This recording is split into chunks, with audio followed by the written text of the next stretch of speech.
Je me disais simplement pour démarrer, mais des choses banales, vous voyez, c'est pour commencer, de se dire communiquer. Vous savez, mais tout le monde ne sait peut-être pas que c'est pas simplement mettre une affiche au fond d'une église ou faire une annonce à la fin de la messe et puis de repartir après en disant c'est communiqué, l'annonce a été faite. Vous voyez, communiquer c'est bien plus complexe, c'est un vrai travail de relation, de mise en lien, de rencontre, de relation entre des personnes et à travers des personnes avec l'Église et ceux qui la rejoignent, ceux qui en sont membres ou ceux qui lui sont plus ou moins proches, avec une diversité de cercles concentriques que pourrait prendre le temps de détailler. Donc il ne suffit pas simplement de se rassurer quand on veut communiquer vraiment, il ne suffit pas de se rassurer en se disant on a mis une information quelque part. Mais il faut se demander vraiment comment on entre dans une relation où se construit quelque chose. Alors, du coup, je me suis dit, mais qu'est-ce que c'est que le communiquer? Et je vais intervenir en deux temps. D'abord, quelques points autour qui vont nous redire que c'est Dieu qui se communique, avant que ce soit nous-mêmes. Et puis ensuite, quelques points d'attention dans notre manière de communiquer, tout simplement. Je voudrais d'abord nous inviter à bien prendre conscience de ça, que parce que nous sommes chrétiens, parce que nous sommes membres de l'Église, et parce que nous sommes investis dans une responsabilité de communication, et tout particulièrement pour ce qui nous concerne aujourd'hui dans le domaine des journaux paroissiaux, c'est très important de se rappeler que d'abord, nous sommes au service d'un Dieu qui se communique. Je vais simplement vous faire une petite citation que j'aime bien rappeler souvent, parce que je trouve qu'elle est très précieuse, qui se trouve au début d'un des textes du Concile, une des 4 constitutions, la constitution sur la révélation, Dei Verbum, sur la parole de Dieu, et qui nous dit au paragraphe 2, « Dieu qui est invisible s'adresse aux hommes en son amour surabondant, comme à des amis. Il s'entretient avec eux pour les inviter, les admettre à partager sa propre vie. » Donc nous sommes d'abord invités à nous situer par rapport à cette dimension, à cet aspect, à cette révélation du mystère du Dieu auquel nous croyons, qui le premier prend l'initiative de venir rencontrer, de venir entrer en relation. Et en relation non pas avec quelques-uns, non pas avec quelques privilégiés, non pas avec les membres d'un peuple particulier, mais avec l'ensemble des hommes. Dieu qui est invisible s'adresse aux hommes. Ça veut dire qu'il s'adresse mystérieusement, par les moyens qu'il connaît, mais très réellement, à l'ensemble de ceux et de celles qui constituent notre humanité, dans la diversité des lieux, des cultures, des histoires, des sensibilités. Et s'il s'adresse à eux, s'il s'adresse à l'humanité, c'est pour inviter cette humanité à entrer en relation avec lui, dans une relation qui soit une relation d'alliance, qui soit une relation de communion, qui soit une relation de vie partagée. Je n'invente rien. Il s'entretient avec eux pour les inviter et les admettre à partager sa propre vie. Alors on pourrait déjà passer beaucoup de temps là-dessus. Je le situe simplement comme un préalable, mais assez central et fondamental. Vous voyez, on est au service de ce mystère-là. On n'est pas au service d'une association quelconque, qui serait notre paroisse, ou qui serait l'église diocésaine. On est, comme chrétiens et comme membres d'une communauté particulière, nous sommes au service du mystère de cette révélation de Dieu à l'ensemble de l'humanité. Et là, le Concile a fait un travail très important, et quand ce texte qu'il nous donne, qui est un texte très déterminant du Concile Vatican II sur la révélation, nous ouvre à cette dimension-là du mystère. Donc, n'oublions pas cela comme préalable. Ce n'est pas nous qui communiquons, mais nous sommes plutôt au service de Dieu qui communique et qui se communique. Alors déjà là, vous voyez, nous avons quelques indications. Ce n'est pas notre propre parole que nous avons d'abord à transmettre, mais nous avons plutôt à chercher à être les relais d'une parole qui nous précède et qui nous dépasse. Mais nous avons pour autant, et pour ce qui dépend de nous, à nous attacher à en être le relais.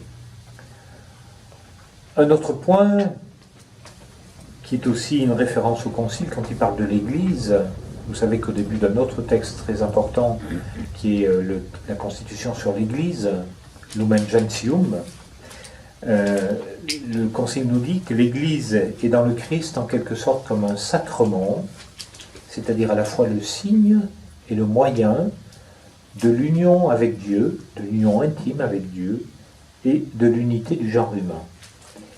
Donc il nous situe l'Église non pas comme la totalité de l'humanité, même si c'est à cette totalité de l'humanité que Dieu souhaite s'adresser et avec laquelle il aspire à entrer en relation, mais au cœur de cette humanité, il nous situe l'Église comme une portion, une partie de cette humanité qui accueille quelque chose de ce mystère de Dieu et se laisse façonner et transformer par lui, et qui est au milieu des hommes, signe que l'humanité est appelée à entrer en relation avec Dieu, signe de l'union avec Dieu, et en même temps que cette humanité, elle est faite d'une diversité de personnes, d'âge, de culture, de tradition, de sensibilité, de tout ce qu'on voudra.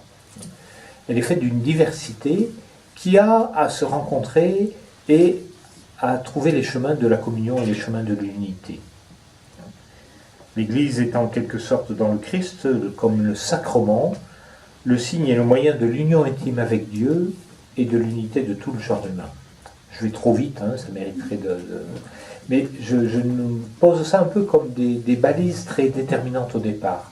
Dieu qui aspire à communiquer, qui communique avec l'ensemble de l'humanité, et l'Église qui en est comme le signe posé au milieu, avec cette responsabilité d'être signe de la relation avec Dieu et de servir la communion, une relation qui soit une relation de respect, de confiance et de communion entre les hommes. Je n'ai pas besoin de vous faire de dessin, vous savez bien comment une relation fraternelle et une relation de communion entre les hommes est quelque chose de difficile. Je ne détaille pas, j'en ai pas le temps, mais l'actualité dans laquelle nous sommes plongés actuellement nous le redit de multiples manières. Troisième point que je voudrais évoquer, il est tout proche. Gardons simplement en mémoire l'évangile que nous avons accueilli dimanche dernier. Vous vous rappelez sans doute le chapitre 24 de l'évangile selon saint Luc, la rencontre de Jésus qui rejoint ses compagnons, qui retourne vers Emmaüs, qui peu à peu va les laisser parler, les inviter à exprimer leurs déceptions, leurs inquiétudes, partager les événements qui se sont vécus, dire tout ce qui s'effondre un peu en eux, et puis qui va les accompagner, et en relisant peu à peu l'écriture avec eux, les aider à comprendre la signification profonde de ce qui s'est passé, et se donner à reconnaître en partageant le pain avec eux. C'est aussi une indication que le Christ le premier nous donne sur la manière de rejoindre les personnes et d'entrer en dialogue avec. Et puis il y aura aussi tout à l'heure, vous le verrez, mais du coup on pourra le méditer pendant la célébration eucharistique, le texte de la première lecture, le texte du livre des Actes des Apôtres aujourd'hui, qui nous parle de la rencontre de Philippe avec l'eunuque de la reine d'Éthiopie qui rentre de Jérusalem et qui lit le prophète Isaïe sur son char. Et nous y reviendrons. Et puis j'oublie pas non plus, pour poser tout cela, l'invitation qui nous est adressée, par exemple à la fin de l'évangile de Matthieu, au chapitre 28, « Allez de toutes les nations, faites des disciples, baptisez-les au nom du Père, du Fils et du Saint-Esprit, et moi je suis avec vous jusqu'à la fin du monde. » Et aussi, pour aller chercher cela dans saint Paul, Paul qui nous redit cette exigence du témoignage et cette exigence de l'annonce de l'évangile, malheur à moi si je n'annonçais pas l'évangile. C'est dans la première lettre aux Corinthiens au chapitre 9. Voilà, comme pour nous dire que, à partir de la préoccupation particulière qui est la nôtre, d'être dans nos paroisses, au service d'un bulletin qui cherche à s'adresser aux habitants de la paroisse sur laquelle nous sommes, et de plus en plus, et vous en parlerez, et nous en parlerons tout au long du jour, de plus en plus en cherchant à s'adresser à tous et en rejoignant toutes les personnes. Donc avec cette préoccupation particulière, n'oublions pas que nous sommes au service de ce mystère-là de Dieu à la rencontre de l'humanité, et de la manière dont l'Église est comme un signe posé de cette relation et de cette rencontre. J'ajoute simplement que cela, nous avons à le vivre dans le monde d'aujourd'hui, qui est un monde de relations rapides, qui est un monde de communication tous azimuts et d'échanges instantanés. Vous avez la conclusion des événements sur vos comptes Twitter ou sur vos adresses mail ou sur n'importe quel site internet avant même qu'il se soit complètement vécu ou complètement réalisé. Donc nous avons bien évidemment à vivre notre mission en utilisant les moyens que ce monde d'aujourd'hui met à notre disposition, tous les moyens techniques et tout ce qu'il nous offre comme possibilité, mais à le faire en ne mettant pas ces moyens au-dessus de la perspective que nous propose l'Évangile.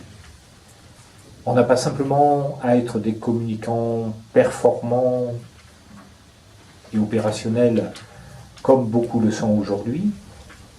Nous avons à utiliser les moyens qui sont à notre disposition aujourd'hui, mais en nous rappelant constamment qu'est-ce qui fonde notre manière de les utiliser et qu'est-ce qui est déterminant par rapport à cela, qui est le témoignage de l'annonce de l'Évangile. Alors par rapport à ces éléments un peu fondamentaux que je pensais important de rappeler, j'en viens donc à mon deuxième point, qui serait de se demander, de vous proposer plutôt quelques points d'attention dans notre manière de communiquer. J'en aurai 4. Le premier, c'est de dire, nous sommes invités à vivre une communication qui soit large, mais qui pour autant ne prétende pas tout faire. Hier, je dialoguais avec une journaliste qui me demandait quelle était ma devise épiscopale. Du coup, ça me l'a remise en mémoire, même si je ne l'ai jamais totalement oubliée. Ma devise épiscopale, c'est cette expression qu'on trouve dans l'Évangile de Jésus, au moment de l'institution de l'Eucharistie, quand il dit « c'est mon sang versé pour vous et pour la multitude ». Pour vous et pour la multitude. Pour nous rappeler que le don que nous accueillons dans la foi, c'est un don que nous recevons pour nous-mêmes, pour nos communautés, pour notre Église, mais que nous ne pouvons absolument pas nous approprier, ou dont nous ne pouvons absolument pas estimer qu'il serait réservé à quelques-uns. Si Dieu communique son amour à tous, eh bien nous avons aussi à nous faire serviteurs de cela. Et le don qu'il nous fait est un don qui est destiné à la multitude de notre humanité. Et donc il est très important que dans notre manière de communiquer, de penser le contenu d'un journal, de rédiger aussi nos articles, et donc dans le langage que nous utilisons, il est très important que notre manière de communiquer donc s'attache à être large et à ne pas s'adresser, et c'est toujours une exigence difficile pour nous, à des gens du sérail. Vous savez, on utilise toujours un vocabulaire interne, c'est inévitable à n'importe quelle institution, et c'est non seulement tentant, mais c'est la logique première, d'utiliser le vocabulaire que nous comprenons et que nous utilisons rapidement entre nous pour l'adresser à tous. Or, on pourrait faire le test, et ça peut être intéressant de travailler ça avec des personnes qui seraient plus étrangères à la culture ecclésiale, de se demander dans un article, dans un journal, qu'est-ce qu'elles comprennent naturellement, et qu'est-ce qu'elles ne comprennent pas. Parce qu'on n'a pas su trouver les mots qui en rendent compte pour des gens qui ne sont pas tout à fait habitués à notre langage à nous et à nos habitudes. Donc, garder la préoccupation de s'adresser à un public large, et non pas un public choisi, ou voire même un public captif, vous voyez, où on n'aurait que nos destinataires privilégiés et ceux à qui on sait qu'on pourrait dire quelque chose qu'ils recevraient. Ça, c'est une grande complexité dans notre manière de nous adresser aux personnes. parce que nous savons bien que plus on élargit le public, et donc si on va de plus en plus vers une diffusion de nos journaux dans un horizon toute boîte, eh bien, le public est de plus en plus divers. Vous allez vous adresser à des paroissiens habituels, des habitués de la communauté, qui tout de suite vont retrouver, ah ben oui, tiens, ça on lit, mais on en avait entendu parler, ou on y a participé, ou on est heureux de retrouver telle ou telle nouvelle. Vous allez vous adresser à un deuxième cercle, qui n'est pas si éloigné que ça de l'Église, et qui du coup, ben, ça va lui rappeler des choses, ça va le remettre en lien, vous allez vous adresser à des gens qui sont relativement indifférents, mais qui peuvent être ou intéressés, ou parfois rebutés par tel ou tel sujet abordé, ou par telle ou telle manière de l'aborder, ou par telle ou telle façon de prendre la question. Et puis vous allez rejoindre aussi des personnes qui peuvent être très en rejet par rapport à l'Église, ou hostiles par rapport à l'Église, et où donc notre manière de leur parler n'est peut-être pas d'abord de chercher à les convaincre, mais au minimum d'essayer d'avoir une parole qui peut-être des chances d'être lue et d'être accueillie, parce qu'ils se sentiront aussi respectés. Alors ça, vous voyez, c'est terriblement exigeant. Hein, je pense que personne d'entre nous ne peut prétendre y répondre naturellement, habituellement et facilement. Mais c'est avec ces préoccupations-là que je crois nous avons à travailler, hein, pour nous demander vraiment si notre manière de penser les sujets, notre manière de les traiter, le type d'interview que nous faisons, le type d'article que nous proposons, de quelle manière il peut être reçu par les uns et par les autres. Et peut-être ça pourrait être intéressant, au niveau d'une paroisse ou d'un diocèse ou d'un service de la communication, de temps en temps d'essayer de faire ce travail-là, si c'était possible, avec quelques personnes qui accepteraient de s'y prêter, qui soient situées différemment par rapport à la relation à l'Église et leur relation à la foi, et qui nous disent ce qu'elles reçoivent facilement, ce qu'elles reçoivent plus difficilement, ce qui les séduit, ce qui les attire ou ce qui les appelle, ou au contraire, ce qui vient les rebuter, et ce qui fait que très rapidement, ils vont ne plus ouvrir le journal, ou ils vont vite le mettre avec les publicités jointes avec, dans la poubelle, avant même de l'entrouvrir. Voilà. Je me dis aussi par rapport à cela, un autre point, pensons que les journaux paroissiaux ne sont pas le seul moyen utilisé pour communiquer, mais qu'ils s'articulent, ces journaux, avec d'autres.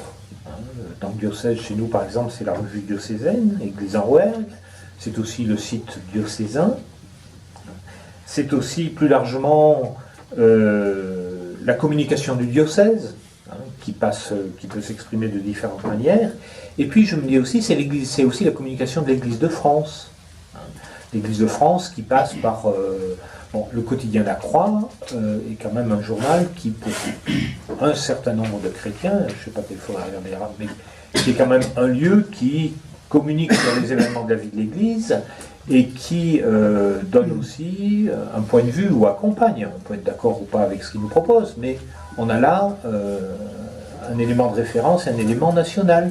De même que vous avez un certain nombre de journaux et d'hebdomadaires, assez nombreux quand même, qui, avec des sensibilités différentes, reflètent des éléments de la vie de l'Église.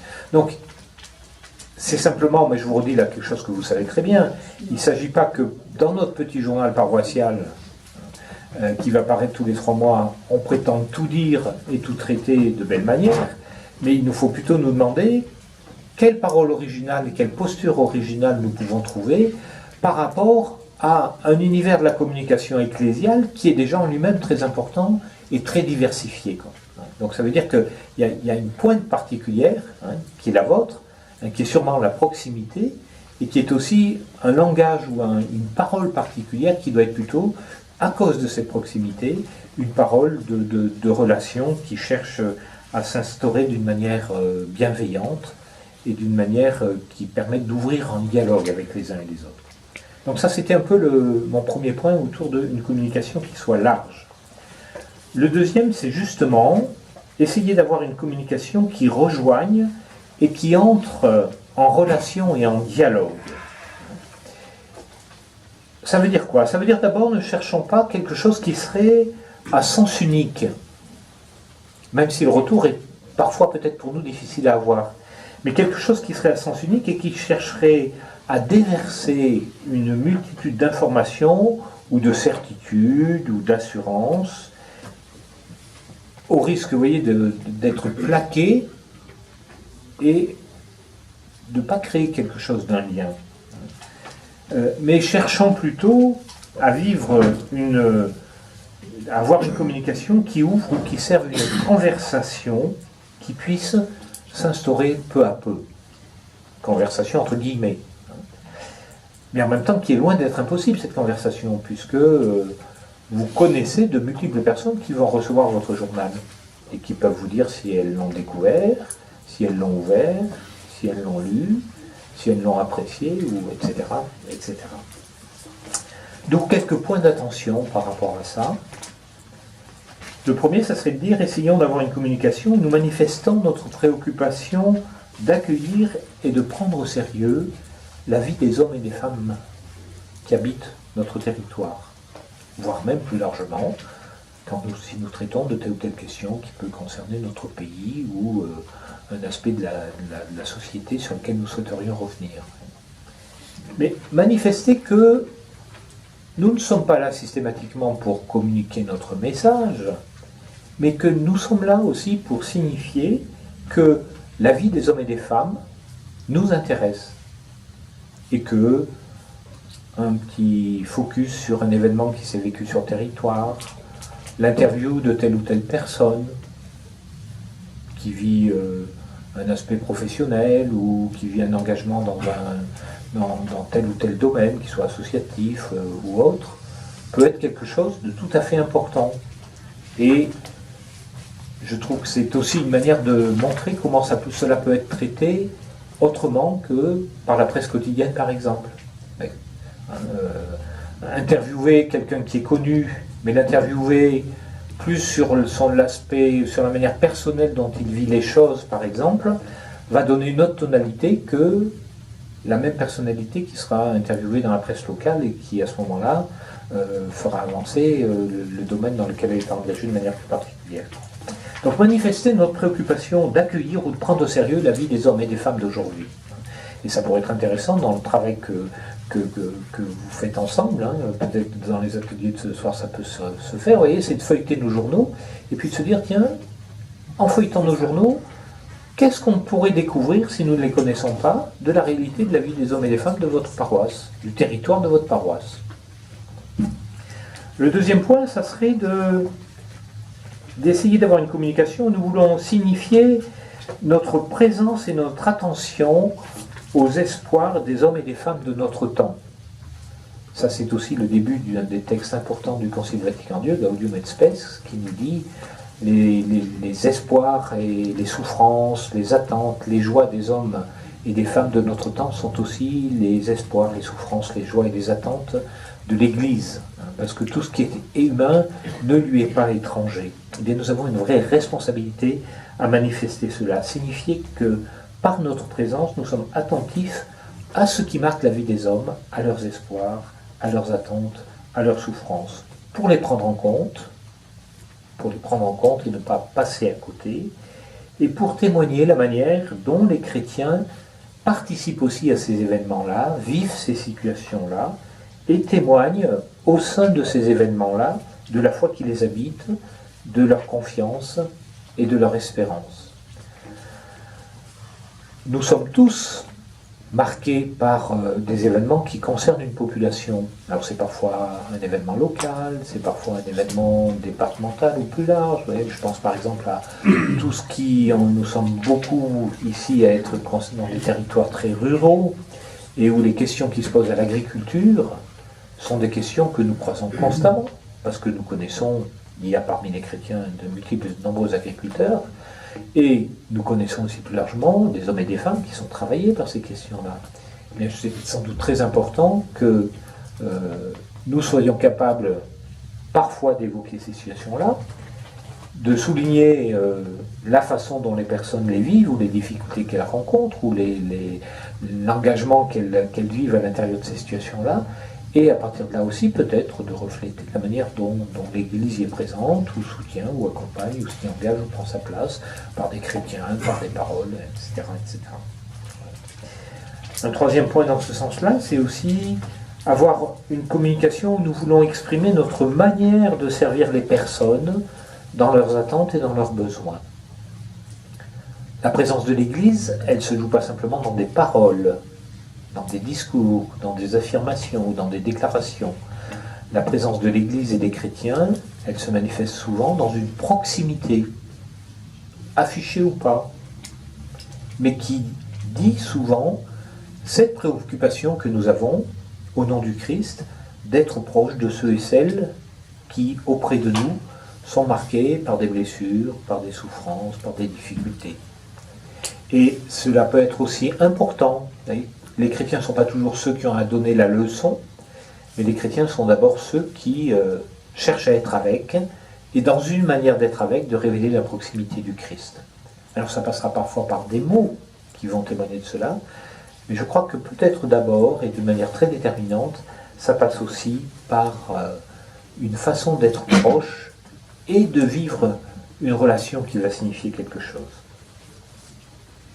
Et puis enfin, dernier point, il me semble que tout cela est en appui de la meilleure communication qui soit, c'est-à-dire la relation entre les personnes. Et vous le savez tout aussi bien que moi, si ce n'est plus, que ce qui est important, c'est pas tant le journal qui va arriver dans la boîte aux lettres, que la manière dont ce journal dans la boîte aux lettres va permettre une rencontre et une relation. Avant, pendant ou après. Avant, parce qu'on va interviewer ou on va concerner telle ou telle personne dans la réalisation du journal. Pendant,